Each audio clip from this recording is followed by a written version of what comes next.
Good morning guys, guiding tips. Ngayon guys, mayroon lang akong basahin at isi-share sa inyo na guiding tips para sa pagmamanok. So ito yung guide ko.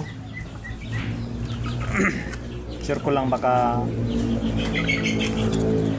makatulong din sa iba. So ito, listahan ko. Guiding tips, mabilis na pagparami ng manok na walang incubator. Oras sa pagpugad ng inahin. Simula sa pagpugad ng inahin guys. So number 1, kunin ang mga sisyo tapos ihiwalay agad sa inahin nito.